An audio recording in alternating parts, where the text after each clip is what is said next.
Sir वो meeting start कर रहे हैं रविकांत भाई साहब। जी सर करो स्टार्ट दिखा। सभी के बारे में बताइए जरा, कौन कौन है। सर लोहारू से है, संत जी है, संतलाल अंकुर जी है लोहारू से, और एक शायद अमित भी जुड़ा हुआ है सर लोहारू से। एक कॉल और जोड़ लूं क्या? जी जी, क्या इतने कर ले आज आज? तो 5 ही हैं आज भी। हाँ जी हाँ जी। ठीक है जी। सुनील जी, सबसे पहली चीज जो पिछली हमारी मीटिंग के अंदर हुई थी वो थी कि किसी भी कार्य करने के लिए जो भी समाज कार्यकर्ता होते हैं वो अपने कार्य को पूरा करने के लिए एक संगठन का निर्माण करते हैं। संगठन के अंदर बहुत सी चीजें होती हैं, जैसे कि संगठन को कैसे संगठित करना होता है, उनको एक आइडियोलॉजी में कैसे रखना होता है और कैसे योजनाएं बनानी होती है, क्या नियमावली होनी चाहिए, उन सब के ऊपर पहले चर्चा होनी जरूरी होती है। तो पिछले भाग में भी हमने इसी बात के ऊपर चर्चा की थी, तो मैं चाहूंगा कि आप उसी के ऊपर पहले चर्चा को प्रारंभ करें।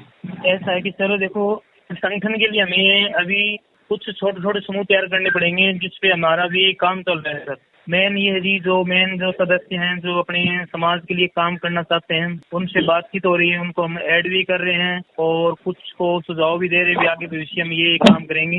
एक संगठन को तैयार करने के लिए किन किन चीजों की आवश्यकता होती है उस विषय पर चर्चा करें।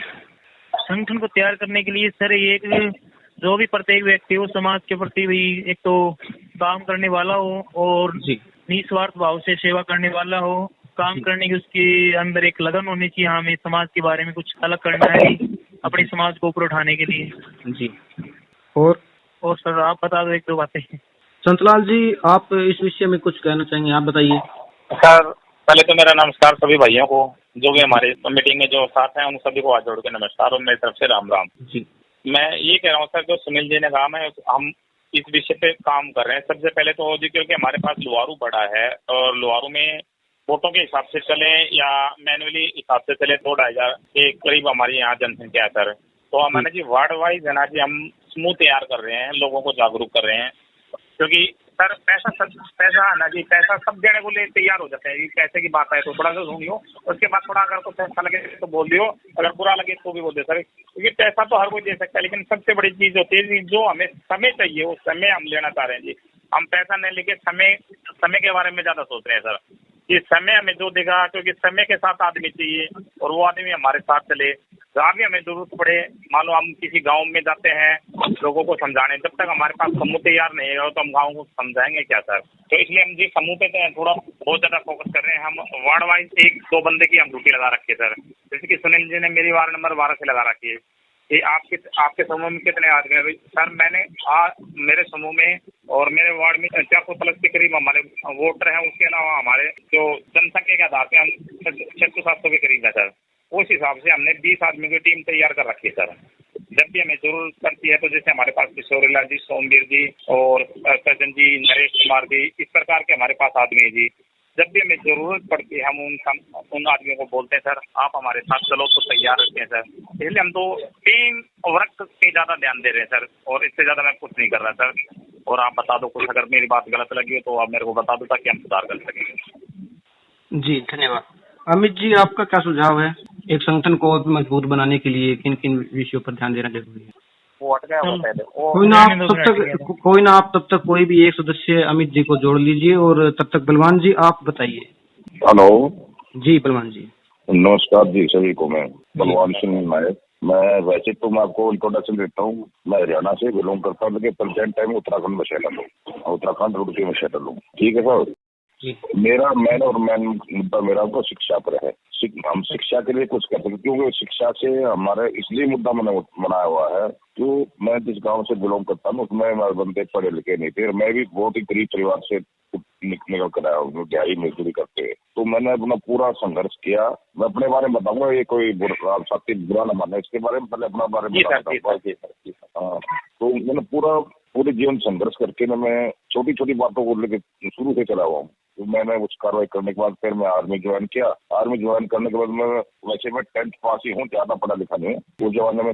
और मैंने आदमियों को, बड़े बड़े आदमी हुआ है, हर प्रकार के आदमियों के साथ रह रहे हैं, हर एक चीजें देखते हैं। अपने अंदर जो कमियां दिखी उनको भी देखते हुए, तो बंदों ने शिक्षा लेकर के जो कार्रवाई की, आगे बढ़ने की कार्रवाई किया, उनके बारे में देखते देखते उन ग्राउंड देख देख के वो मैंने विचार लगाया। तो मैंने इसे विचार लगा, शिक्षा के बगैर कुछ भी नहीं है। जो पढ़ लिख कर के परिवार आगे बढ़ सकता है और किसी काम से नहीं, मेहनत करेगा लेकिन शिक्षा नहीं होगा, पैसा नहीं होगा तो वो कुछ नहीं कर पाएगा। तो ज्ञान नहीं होगा तो कितना पैसा, वो कुछ नहीं कर पाएगा।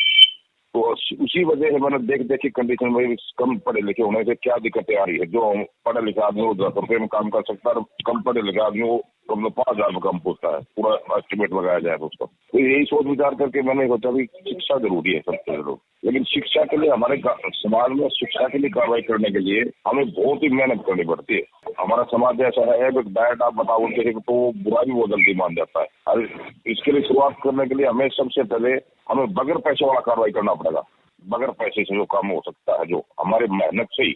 बलवान जी, मेरा यहाँ पर जो प्रश्न था वो इसी विषय पर था कि समाज के लिए बहुत से समाज सेवी हैं जो कार्य करना चाहते हैं, लेकिन उन सभी को जोड़ करके एक संगठन की आवश्यकता है, क्योंकि ये एक कार्य जो हम कर रहे हैं ये बड़े स्तर का कार्य है और हमारा समाज भी बहुत सारे गांवों के अंदर और बहुत ही जमीनी स्तर से जुड़ा हुआ है। तो इसके लिए एक संगठन की जरूरत पड़ती है। तो उस संगठन के विषय में आपके क्या विचार हैं कि संगठन को कैसे बनाया जाए, सशक्त कैसे किया जाए, उसमें क्या सुझाव आपके? उसका मेरा सुझाव सबसे पहले छोटे छोटे ग्रुपों में हम तैयारी करें, मतलब जैसे मोहल्ला वाइज और गांव वाइज में छोटे छोटे गांव गले के आदमी का हम 2-2 आदमी को चुने, वो आदमी उस गांव के बारे में मतलब पूरी जानकारी जो आगे हमारी मीटिंग आज हुई उसके बारे में गांव में बताए, वो अपने तैयार करें। हर गांव के अंदर मतलब 5-6 बंदे हमारे पास ऐसे मौजूद हों जिनको हम जो हमारे विचारधारा होती है ना उनसे शेयर कर सके। अब वो अपने गांव में अपने सबको प्रचार करें। जैसे हमारे जो बात मीटिंग में आज बात हुई, मीटिंग के दौरान वो अपने गांव के अंदर जो भी बात हुई ना वो प्रचार करें वहाँ का, और वो उसके बारे में पूरी क्लियरिटी हो जाए सभी को। तो उस गांव का अलग हर एक गांव का मोहल्ला वाइज एक ग्रुप बनता रहे, और वो ग्रुप जैसे वो हमारी जो बात है वो क्लियर होती जाएगी और जो भी हम बात करेंगे, और वो ग्रुप वाले बंदों को बीच में जो मैन लीडर छट के आते हैं ना वहाँ से, उनको हमारे कंडक्ट होते हैं, मीटिंग में जुड़ते रहे तो कार्रवाई हो सकती है। पहले छोटे छोटे ग्रुप बनवाऊँ हर गाँव के, तो उसके बाद एक एक बंदा हमारे साथ जुड़ता जाए, उनसे जैसे वो क्लियरिटी करता जाए ना तो उन बंदों को हम और जोड़ता जाए, धीरे धीरे हमारा ग्रुप बड़ा हो जाएगा। पहले तो करेंगे यही बात है, ज्यादा तो मैं आपको बता रही हूँ। अमित जी जुड़ गए क्या? अमित जी नहीं जुड़े जी, वो फोन में दिक्कत है। तो सुनील जी, आप कोई और भी सुझाव है तो दीजिए। और सुझाव ये है जी, एक तो अपनी सबसे बड़ी समस्या ये है जी, अपने समाज में एजुकेशन बहुत कम है जी। अगर थोड़ा बहुत ध्यान दिया जाए तो एजुकेशन में अगर थोड़ा बहुत सुधार हो जाए तो ये मानो जी एजुकेशन के द्वारा जो बेरोजगारी अपने समाज में ज्यादा है उसमें भी सुधार होगा, पारिवारिक माहौल में भी सुधार होगा।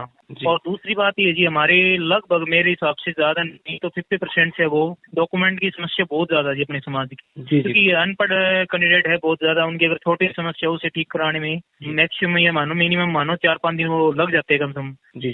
तो वहाँ इन 2 फील्ड में ज्यादा काम करना चाहिए। और संतलाल जी, आपका क्या विचार है कि योजना किस तरह से हो? हेलो सुनील जी। हाँ जी बोलो जी, आपके विचार क्या है जी हमारे समाज के बारे में? वो रविकांत सर बात कर रहे हैं, आप बोलो। सुनील जी ने जो कहा कि हम कागजों में हर जगह मार खाते हैं सर, इसका एक ही रीजन है सर, क्योंकि पहली बात तो हम कागज हम किसी से खरीद तो सकते हैं सर, उसके भरने के लिए हमारे पास कलम तो है लेकिन हम उससे भर नहीं पाते, हम उसके लिए किसी का इंतजार करते हैं। हम किसी भाई पढ़े लिखे के पास जाते हैं सर, वो हमसे कहेगा आप अपना आधार कार्ड लाओ, क्योंकि उस समय हमें पता ही नहीं थी उस कागज को भरने के लिए हमारे पास क्या किस सामान की जरूरत है। ना तो हम आधार कार्ड साथ लेते थे, वो खाली कागज लेके चले जाते हैं। अगर वो भाई से हम बोलचाल में हम पूछ लें कि ये भर दो भाई साहब, मेरा नाम संतलाल है ये है, लेकिन फिर हम बात आती कि आपकी डेट ऑफ बर्थ क्या है तो वो हमें पता नहीं। तो इसलिए सर पढ़ाई सबसे ज्यादा जरूरी है। आपने एक रोड मैप बताया कि क्या सही तरीका है, लेकिन यहाँ पर मेरा थोड़ा सा संशय ये है कि आप इस चीज को इम्प्लीमेंट करने के लिए, एक जमीनी स्तर पर उतारने के लिए इस योजना को किस तरह का कदम उठाना चाहेंगे? तो सर सबसे पहले तो मैं समूह की बात करूँगा जी। सर मेरे पास तो एक समूह तैयार है, मतलब मैं एक समूह तैयार करूँ जी समाज में इकट्ठा बैठकर, और उसी से सर मैं आगे काम कर सकता हूँ सर। तो या आपके कहने का तात्पर्य है कि भाई जो भी प्रत्येक व्यक्ति, जो भी समझदार है, वह अपने स्तर पर एक समूह तैयार करे और अपने क्षेत्र के अंदर इस चीज को ज्यादा से ज्यादा बढ़ाए। हाँ जी सर, समूह के बगैर कुछ नहीं होगा सर। एक समूह के अंदर कितने व्यक्तियों की आवश्यकता होनी चाहिए? पहले तो जी हम समूह बनाने के लिए पहले तो जी आदमियों के भी मंथन का थोड़ा ग्रहण करने, उनको उनके मंथन को थोड़ा सा देखकर उनके साथ जुड़े सर जी, कि वो जो बंदा सही है उसको सही के तौर पे रखें। कई आदमी इसमें पॉलिटिकल भी ढूंढते हैं सर। जी जी। मैंने तो एक टीम बनाने के लिए किन किन चीजों की आवश्यकता होगी, कैसे वो टीम एक तैयार की जाए? टीम बनाने के लिए सर सबसे पहले तो विश्वास, जी सबसे पहले तो विश्वास होना चाहिए कि टीम हमारे साथ है, और टीम को भी हमें अपना विश्वास दिलाना होगा कि हम उसमें सही काम कर रहे हैं सर। और टीम बनाने के लिए सर हमें समय चाहिए, और उस समय में हमारी टीम से हम सब बैठ के इसी विषय की बात करें कि आज हमें सिर्फ यही कार्य करना है, उस कार्य के लिए वो बढ़ चढ़ कर भाग ले सर। जी और टीम का मनोबल है सर, वो हमें कभी गिराना नहीं चाहिए। उस टीम को हमें आगे बढ़ाने के लिए हमें प्रेरित करना चाहिए। उसे सामाजिक विषयों पर हमें उनसे वार्तालाप करनी चाहिए कि हम इस विषय में से आगे चलेंगे। शिक्षा का विषय मान लो सर, सबसे पहले मैं पीछे 10-15 बच्चों के एडमिशन करवा भी चुका हूँ सर, उन्हें शिक्षा में पढ़ाने के लिए। मेरा समूह है, जैसे सुनील जी भी मेरे साथ रहते हैं हमारे समूह में। हमने आज तक हमारे लोहारों ने निस्वार्थ हमने जितना भी काम किया है कि हमारे समाज में कभी आके पूछ लेना, कोई भी काम तो किसी भी प्रकार का हो, हम साथ जाकर उनके कागज तैयार करवाते हैं सर। तो आपने बताया कि एक टीम का सदस्य होने के नाते उसे क्या क्या कार्य करना चाहिए। हाँ जी सर। जी, तो एक जो टीम की चयन प्रक्रिया है उसके बारे में भी आपने कुछ बताया कि भाई किस तरह की चयनित प्रक्रिया होनी चाहिए। टीम चयनित हो चुकी है, अब उसके बाद उसको अंदरूनी रूप से संगठित करने के लिए क्या किया जाए? जब हमने टीम चुन ली तो सर जो हमारे साथ बंदा जुड़ता, हमें हमारा विश्वास देना होगा कि हम अच्छा करते हैं, और अच्छा करने के लिए हमें सर किसी को मान लीजिए किसी जो हमारे बारे में अगर कोई गलत बोल रहा तो हमें उस गलत को भी हमें दरकिनार करना चाहिए सर। हमारी टीम का एक ही मतबल रहेगा सर कि हमें सिर्फ हमारे सामाजिक काम के अलावा कुछ नहीं करना, और वो ही काम करना है सर। मैं तो यही जानता हूँ, उसके अलावा अगर कोई और जैसे आप जैसे महानुभाव हैं, बलवान जी हैं, सुनील जी, और कुछ बताना चाह रहे हो तो ये बता सकते सर। मेरा तो यही सर, जमीन से जुड़ो और आगे बढ़ो सर। जब तक हम जमीन से नहीं जुड़ेंगे जब तक हम आगे नहीं बढ़ सकते सर, क्योंकि जब तक हम जिस माहौल में रहते हैं उस माहौल के बंदों के बारे में हमें इतनी जानकारी होती है, उससे शायद बाहर के बंदों को नहीं जानकारी थी, इसलिए हमें जमीन से जुड़कर काम करना चाहिए।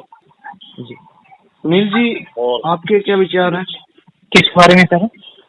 संतलाल जी ने बताया कि ग्रामीण स्तर पर यानी कि हर क्षेत्र पर निम्न स्तर पर एक खुद की एक टीम हो हर प्रत्येक गांव की, लेकिन उस टीम के अंदर जो चयनित प्रक्रिया है उसके ऊपर क्या राय है?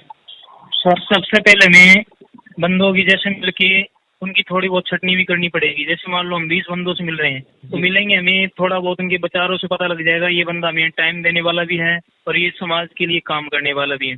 जी जो इच्छुक होगा समाज के बारे में काम करने के लिए आगे की योजनाएं बतानी पड़ेगी, भैया हमें समाज के लिए ये काम करने हैं भविष्य में और इस प्रकार से करने हैं। तो इच्छुक होगा तो धीरे धीरे उससे एक एक बंदे से हमारी टीम बन जाएगी, और जैसे टीम बन जाएगी प्रत्येक गांव में मान लो 4 या 5 बंदों की जो एक्टिव रहेंगे तो वहाँ वो भी छोटी मोटी जो भी समस्या रहेगी वो सोल्व कराते रहेंगे, और इन छोटी टीमों को जोड़ के एक संगठन का रूप तैयार किया जा सकता है सर। टीम की अंदरूनी बनावट है उसके ऊपर आपका क्या विचार है? ये अंदरूनी रूप से कैसे उसको संगठित किया जाए? हाँ सर, उसमें ये होना चाहिए आपस में तालमेल बढ़िया होना चाहिए। आपस में क्या है कि विश्वास भी होना चाहिए। जैसे मान लो किसी ने कोई काम का टारगेट मान लो लिया किसी प्रकार का, सपोज करो जी 2-3 बंदे ने कहा भी कल हमें ये काम करना चाहिए, तो सभी को वो बात मतलब इग्नोर भी नहीं करनी चाहिए, नहीं ये करेंगे, उस पर सोच विचार की सभी को उस पर काम करना चाहिए, अमल में लेके आना चाहिए जी। आपस में तालमेल की भावना और विश्वास जरूर रहता है जी। बलवान जी, आपका क्या विचार है? मेरा ये विचार है साहब, जैसे ही हम लोग एक आपस में मिलते हैं तो उसी प्रकार उनको समझाया जाए। जो 5-4 बंदे जो इकट्ठे होंगे ये उनको बताए सबको ऐसे ऐसे करना है, इन नाले आज इस मोहल्ले में चलना है, उन मोहल्ले के बंदों को पहले बता देंगे कल हम तुम्हारे पास आएंगे, फोन से बता दें इतने बजे बंदे हमारी टीम आएगी, आपके 2-4 आस-पास के बंदे उनको भी इकट्ठा करना, उनके बच्चों के माँ बाप को इकट्ठा, उनको औरतों को बताना है। ये नहीं कि आदमी को बता दिया, औरतों को भी बताना था, 20 मिनट का टाइम 15 मिनट टाइम उनको भी समझाना है। तो तभी थोड़ा मतलब धीरे धीरे शहर में एकदम तो नहीं हो सकता, धीरे धीरे 1 महीने के बाद लाइन से पकड़ने लग जाएगा।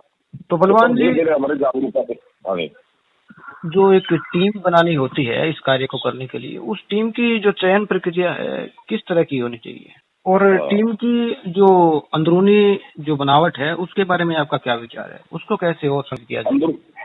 अंदरूनी बनावट के जो हमने नियम कानून बनाते हैं ना, नियम कानून बिल्कुल पारदर्शिता होना चाहिए। बंदों को हर एक बंदे को पता क्लियर हो जाना चाहिए हम इस काम पर काम कर रहे हैं। सभी बंदे सुबह निकल कर बाहर आएंगे, उसमें लचीला प्रोग्राम कुछ नहीं होना चाहिए, बिल्कुल जो सबके सामने क्लियरिटी हो जाए, इस काम पर काम करना है प्रेजेंट टाइम हमने इस काम के लिए करना है। उसके अंदर अलग से बातें भी बहुत आएंगी, ये करो पहले, ये करो पहले, ये करो, ऐसी बहुत बातें आएंगी।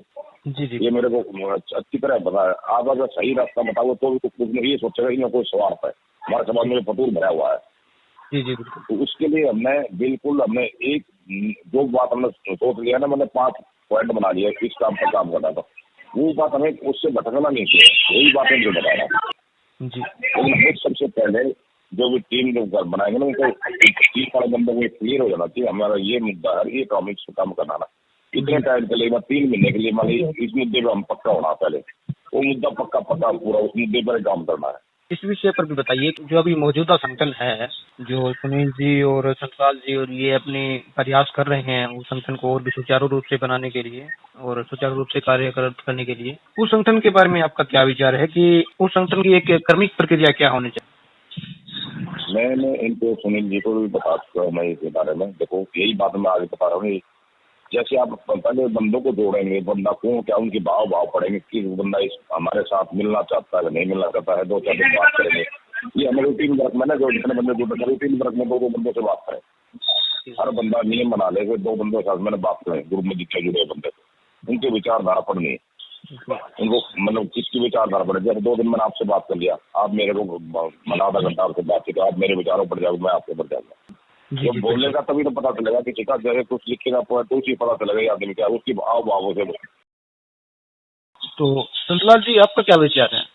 सर जो जैसा कि बलवान जी ने कहा, मैं एक ही बात कहना चाह रहा हूँ सर, मतलब फाइनल एक ही बात है सर, हमारे समाज में जो ग्रुप है वो तो बीरबल है सर, और बाकी जो हमारे समाज के जो सदस्य हैं वो सारे अकबर हैं, क्योंकि बीरबल से हमेशा सवाल किए जाते हैं, क्योंकि उनके सवाल कभी खत्म नहीं थे। हमारे समाज का भी वैसा ही हाल है सर, अगर हम अच्छा बोलेंगे तो भी सवाल है, अगर नहीं बोलते तो भी सवाल है। तो नहीं, मैंने आपसे पूछा कि जो एक क्रमिक प्रक्रिया के तहत इस टीम के लिए जो सबसे पहले आवश्यक कदम है वो है कि इस टीम के अंदर सदस्यों का चयन करना, और उनके लिए जो सदस्य किस तरह से चयनित किए जाएं, उनके लिए बलवान जी ने सुझाव दिया कि भाई जो समूह के अंदर जुड़े हुए हैं या फिर जिनसे भी हम बातचीत करते हैं 1-2 बार, उनके साथ एक सामूहिक चर्चा की जाए और उसके बाद उसको टटोला जाए कि भाई हाँ वो कितना सही है, क्या वो सक्षम है।